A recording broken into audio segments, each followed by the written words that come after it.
Кыргыз эли нечендеген кылымдар бою, миңдеген сууну кечип, далай бийик ашуу ашып, ушул күнгө чейин өзүнүн тилин, дилин жоготпой жашап келди. Эл болуп жашоосу үчүн анын эрежеси, салты, нарк насили болушу абзел. Жүздөгөн кылымдар бою кыргыз эли нарк менен жашап келсе, кийин ааламдашуу заманында укуктук, мыйзам жолун тандап жашап келе жатат. 1926 жылы 1 февралда Кыргыз автономиялуу Советтик Социалистик Республикасы түзүлүп, Кыргызстан РСФСРдин курамында өзүнүн мамлекеттүүлүгүнүн жаңы этабын баштайт. 1929 жылы 30 апрелде Кыргыз АСРнин Советтеринин 2 съездинде Кыргыз АСРнин Конституциясы кеңири талкууланып, кабыл алынат. Кийинчерээк замандын талабына ылайык 1937 жылы 23 мартта Кыргыз ССРнин жаңы Конституциясы кабыл алынган. 20 кылымдын 70 жылдарында Советтер Союзу өнүккөн социализмдин фазасына кирди деген ураан алдында Кыргыз ССР Жогорку Совети 1978 жылы 10 апрелде Кыргыз ССР Конституциясынын жаңы редакциясын кабыл алган. Бул баш мыйзам Кыргыз ССРнин негизги мыйзамы катары 1993 жылы 5 майга чейин кызмат кылды.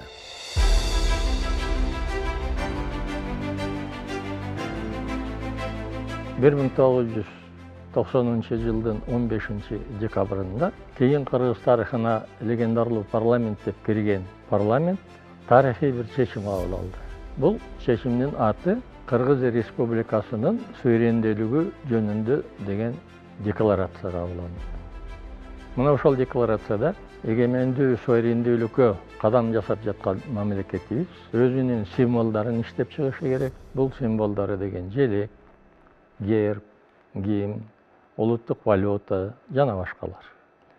Жана ошондой эле суверендүү мамлекет өзүнүн жаңы Конституциясын иштеп чыгышы керек деген чечим кабыл алынган. Шилтеш керек эгемендүү мамлекет болуп деп. Комиссиянын мүчөлөрү бардыгы жерлерге барып, депутаттар дагы анан элдин пикирин угуш керек болуп атат. Өздөрүнүн шайлоочулары менен жолугушуп, комиссия өзүнчө иштеп атса, сунуштарды юротдел бар эле жогорку кеңеште. Ошол юротделде сортточубуз. 92 жылы июндун башында жумушчу топ түзүлдү. Профессор Леонид Исидорович Левитин, президенттин кеңешчиси, ага мүчө болуп, юстиция министринин биринчи орун басары Касаков Серикул Касакович кирди. Управлениянын начальниги Мукар Шалтакович Чолпонбаев кирди. Президенттин аппаратынын юридикалык бөлүмүнүн башчысы Нарымбаев Данияр Илич кирди. И мен 5 киши. Кайсы өрөндөн кандай маселелер боюнча сунуштар болуп атат. Ушул бир топ кагаз жүзүндө келгенде ооз-экиде айтылып атты.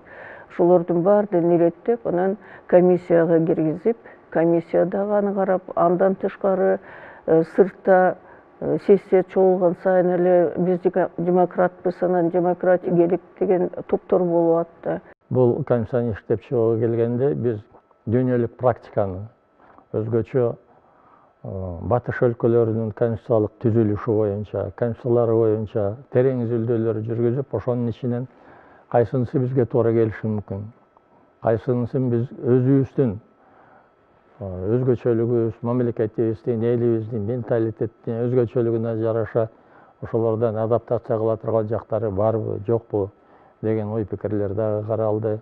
6 ай ошол комиссия концепцияны алып келип, жогорку кеңештин талкуусуна койгондон кийин, ошол талкууда биз конституцияны мынандай багытта иштеп чыгышыбыз керек деп ой пикирге келгенден кийин, элдик талкууга чыккандан кийин, анан конституция жазыла баштады. Ушул жумушчу топ июндун башында Чолпон шаарында президенттин резиденциясында жумушту баштадык. Ал топтун эң жаш мүчөсү мен болчумун, 31 жашта элем.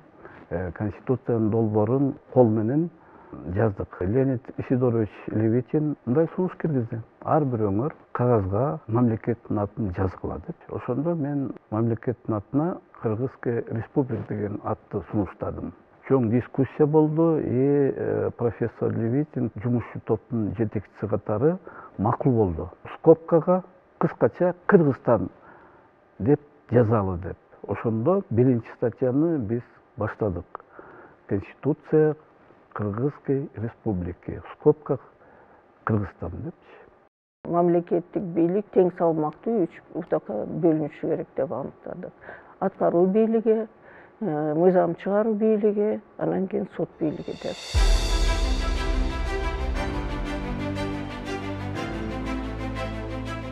Бул конституцияны кабыл алаарда биз 2 жолу элдик талкууга чыгардык. Ошол жыйындарга миллиондон ашык киши катышып, 100 миңге жакын киши талкууга катышкан. 10 миңге жакын ар төкүм сунуш пикирлер айтылган болчу. Өтө кыйынчылык менен өттү биздин конституция. Кээ бир моменттерде мындай ой пайда болчу да, что бул конституция кабыл алынбай калышы мүмкүн деген ойлор да болуп атты. Мына ошол көз карандысыз суверендүү демократиялык өлкө өзүнүн биринчи конституциясын 5 май 1993-жылы кабыл алды.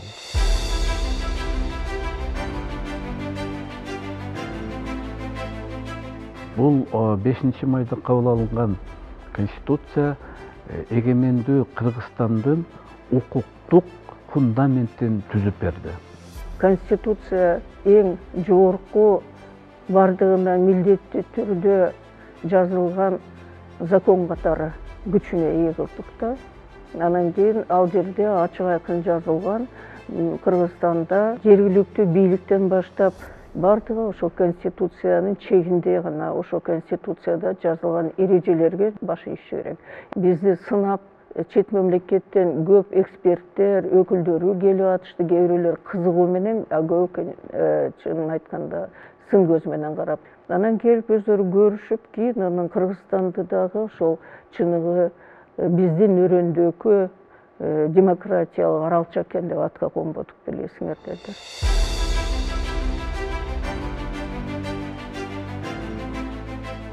Бул эми Куран эле өзгөрбөйт экен.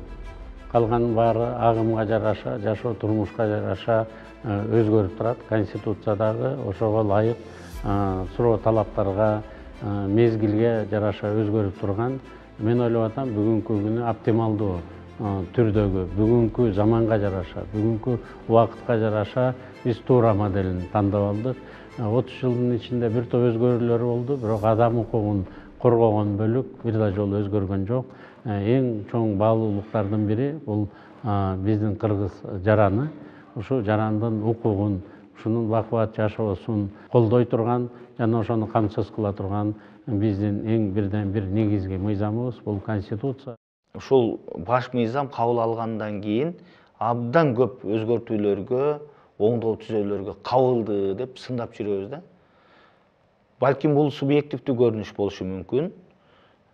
Туура ошондой болуп келатат. Бирок жалпы караганда баш мыйзам бул сөзсүз учурдун, мезгилдин талабына, чакырыктарына жараша өзгөрүп турушу бул мыйзам ченемдүү табигый көрүнүш. 93-жылдан бери бардыгыбызга белгилүү 10 чакты жолу конституциябыз өзгөртүүлөргө дуушар болгон. Бирок бул жерде өзгөчө белгилеп кетиш керек. Ошондон бери бардык баалуулуктар кандай бекитилсе 93-жылы ошолор өзгөртүүсүз келген. Бул өзгөртүүлөр көбүнчөсү ушул мамлекеттик бийликтин бутактарынын ортосундагы мамилеси тууралуу, ыгарым укуктары тууралуу өзгөрүүлөр болгон. Ал эми мындай жалпысынан караганда мамлекетибиздин демократиялык принциптер, укуктук принциптер, адамдын укугу жана эркиндиги бул эң чоң баалуулук деген принциптер өзгөрүлгөн эмес.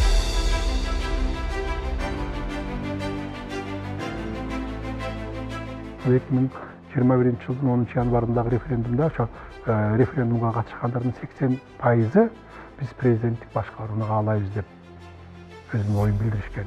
Ошону эсепке алып туруп, биз ушундагы президенттик башкарууга ылайыкташкан баш мыйзамды биз жазып чыктык. Референдумдун жыйынтыгы менен кабыл алынган конституция биздин президенттин тарабынан 5 май күнү кол коюлган. Бул абдан мындай мааниси чоң окуя. 93-жылы 5 май күнү биринчи конституция кабыл алынган. Ошого баягы мындайча айтканда канчалык мааниси чоң экенин ошонун белгиси. Конституциялык түзүлүштү биз 4 чөйрө боюнча биз бөлүп чыктык. Бул саясий чөйрө, бул социалдык чөйрө, бул экономикалык чөйрө, маданий чөйрө депчи так бергенге аракет кылдык. Конституциялык иденттүүлүктү биз ошол жерден эске алдык. Эл бийлиги деген түшүнүктү киргиздик. Элдик курултай жөнүндө биз атайын жобо киргиздик дагы. Саясий жаңы системаны бердик. Айтылып келаткан, бирок ишке ашпай аткан мамлекеттик бийликтин жоопкерчилигин так жаздык. Президент Садыр Нуркожоевич Жапаров мурдагы президенттерден кескин айырмаланып туруп, жигиттик, эрдик кылып туруп, мен президентмин, өлкөнүн башчысымын, бардык өлкөдөгү жетишкендиктерге да, кемчиликтерге мен жооп берем деди да. Ар бир мыйзам өзгөртүүдө кылдат көңүл буруп, өтө аяр мамиле жасообуз кажет. Конституциянын кайсы бир жобосун кайра карап чыгуу үчүн абдан жүйөлүү себептер болушу шарт. Бир эле өлкөбүз бар. Бир эле мамлекетте жашай алабыз. Биздин сүйүктүү Кыргызстаныбыз жалгыз. Аны сактоо ар бирибиздин милдетибиз. Андыктан Конституциябызга татыктуу сый мамиле жасоого мезгил келди. Ар бир конституция 96-жылы болобу, 2010-жылы болобу, 2021-жылы кабылган конституция бардык ошол фундаменти болуп, баягы 5-май 93-жылы кабыл алынган конституция эсептелинет да. 30 жылдык өзүнүн тарыхы бар кыргыз мамлекетинде ойлоп атам, биздин конституциябыз бийликтин тең салмактуулугуна, элдин бакубат жашоосуна бир топ жакшы өбөлгөлөрдү түзүп берип келген, жана мындан ары түзөт деп биз ишенебиз. Бардык мыйзамдар ошо баш мыйзамга шайкеш келиш керек. Ошонун негизинде биз жашап, өсүп, өнүгүүгө багыт алышыбыз керек. Мен бүгүн тагдырдын буйругу менен, эл журтумдун эрки менен алдыңарда туруп, баш мыйзамга, конституцияга кол койдум. Силердин ар бириңерге жаш кары дебей, ар бир уул кызыбызга кайрылып жатамын. Биз эгемендүүлүккө жетишкен жылдары оңду солду урунуп, изденүүнүн жолунда болдук. Бирок тарых тарабынан бизге изденүү үчүн чегерилген убакыт аяктады.